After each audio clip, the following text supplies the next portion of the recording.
If you decided you want to cut out sugar because you either want to lose weight, improve your energy, improve your gut, or you just want to feel healthier, watch this before you start.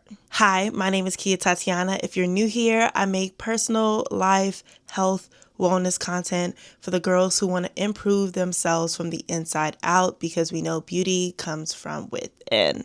And if you're anything like me, I once believed that the only reason why I was holding on to weight, my energy was low, was because I was eating so much sugar.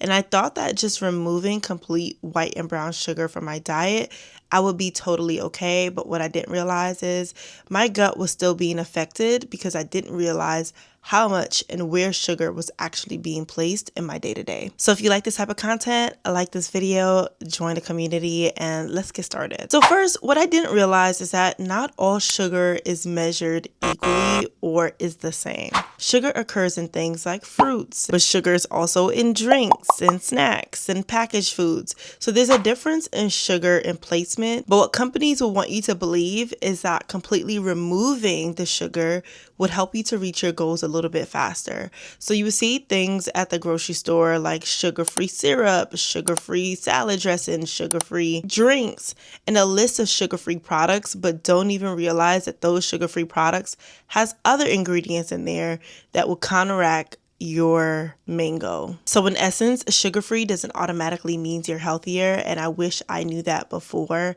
I really wish I knew picking up the barbecue sauce that says sugar-free was not changing anything. I could have just been picking up the one with the sugar in it. So what I want you to learn from this video is you may be overlooking the biggest sources. I want you to understand what sugar is, where sugar is going, and the purpose of having sugar in your diet. And I want to share a little bit about what happened when I changed my diet completely. So by the end of this video, I want you to know what I would and would not cut out. So let's keep going. So let's begin with why sugar gets a bad reputation. So I think it's helpful to mention that sugar isn't just one single thing. There are carbohydrates that get broken down into glucose, and there are different types of sugars in different types of food. So we know added sugars are things like table sugar, white sugar, brown sugar, cane sugar, high fructose corn syrup, honey, agave, maple syrup, sweetened beverages. And the difference of naturally occurring sugars are fruits, veggies, milk, and plain dairy foods. But the biggest issue here is the food package that matters the most. So an apple isn't naturally equivalent to a candy bar, let's say a Snickers. You're not going to get the same sugar content from the apple to the candy bar. Yes, they both contain sugar,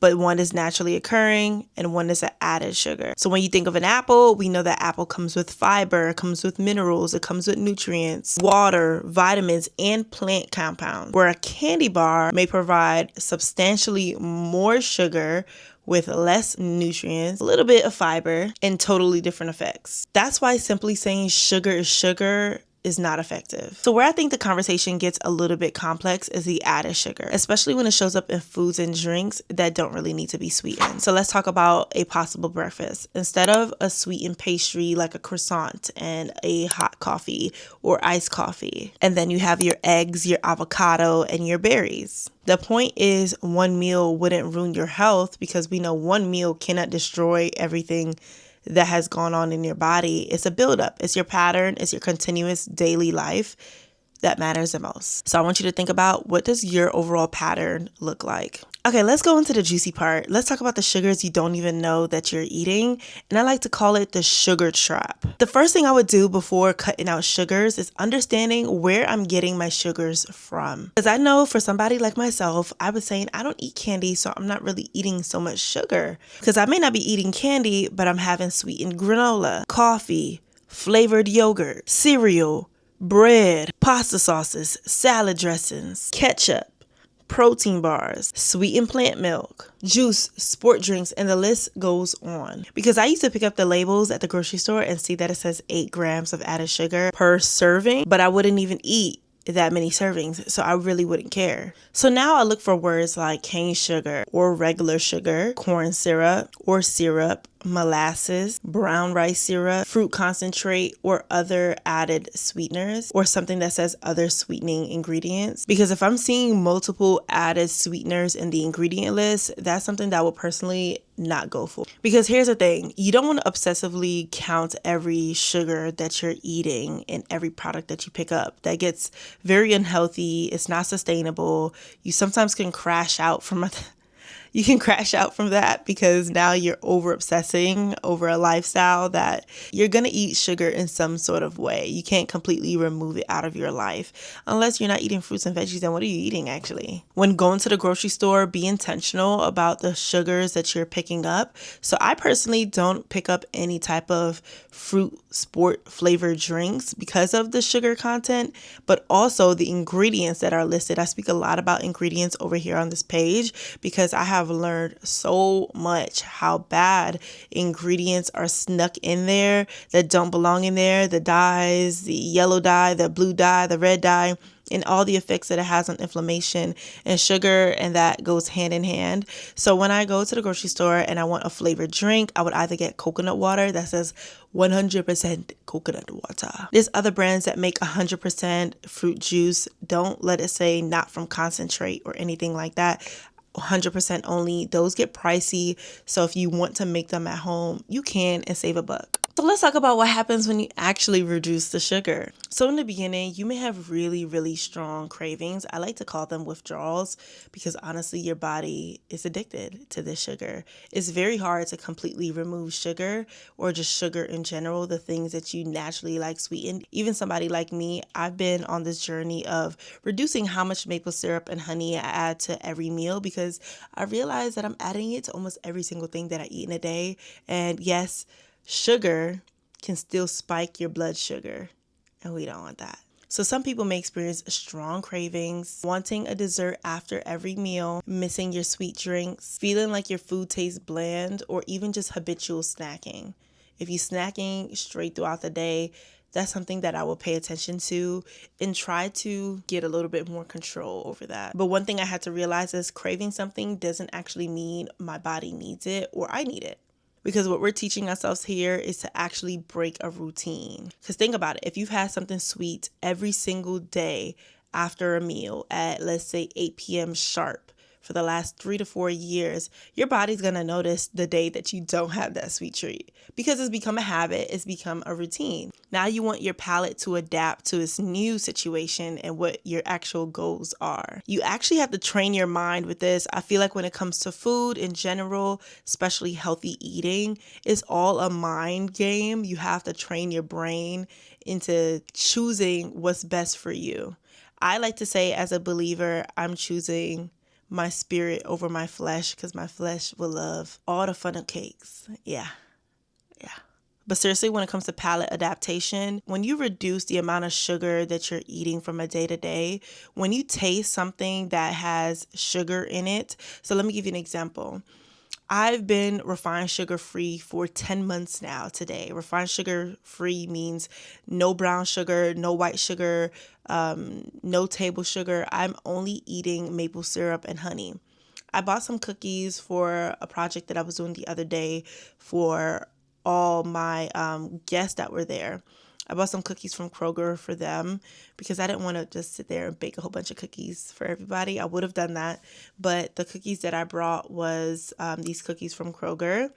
And I tasted a tiny little bit of the cookie. Mind you, I have not had refined sugar in that long. I took a bite and I could not even eat it like this small because the sugar in that cookie tasted way too sweet. I used to eat Publix cookies, Kroger cookies all the time, but this specific time, it tasted so sweet. It was not something I can consume. It was not appealing. It wasn't appetizing. It didn't taste the same anymore. And that was my palate adaptation. I have now trained my brain and trained my body into this new lifestyle. So yes, in the beginning, it was very hard. It was very hard to do so, but this is not a 3-day process. It's not a 6-day process. It's a continuous habit that you have to build on your own. But I think there's an important nuance here. Your energy levels will not just skyrocket after a couple of days, nor will your hormones balance immediately, nor will your inflammation just disappear. Unfortunately, it doesn't work like that. Again, people respond differently, and the importance is actually building a healthy dietary pattern. Now, here's where I think people completely go wrong. You completely cut out sugar and replace every single thing with highly processed sugar-free products. I know. You thought you were doing something. I did too. So here's a marketing behind it. A product may say sugar-free at the front. Let's talk about a salad dressing. Because I used to purchase a lot of sugar-free salad dressings thinking I was doing something real good for my body. But what I didn't realize was it was highly processed, it was very sweet, it was low in fiber, low in nutritional value, and easy to overconsume because you believed that it didn't have as much sugar or no sugar, so you can consume a little bit more than you should. But I want to say, I'm not saying every single sugar-free product is horrible and you should not eat it. I'm just telling you that you should not confuse sugar-free products with actual whole foods. So I want you to always ask yourself, when you're in the grocery stores, before picking up sugar-free products, what is this product actually made from? Pick it up off the shelf, turn it around, read the ingredients. Even do some research in the grocery store most times. Spend a little bit of time to look up the ingredients, what it actually means, and what nutritional value does it have. If none, put it back. But I want you to also understand how much grams of sugar it actually has. I want you to compare a whole food snack versus this packaged processed sugar-free snack. So should you have the apples and peanut butter snack or even a regular sugar-free packaged snack? It may have less sugar content than the whole food snack. Still doesn't mean it's the most nourishing snack. And what we want to pay attention is to what's nourishing for our bodies. So if you were to ask me, okay, Kia, I want to go into the kitchen and remove some sugar out of my pantry. What should I remove first? The very first thing I'll tell you to remove is all your sugary drinks. So your soda, your sweet tea, your sugared coffee, your sugar creamers, your energy drinks, and your sweetened juices. Yeah.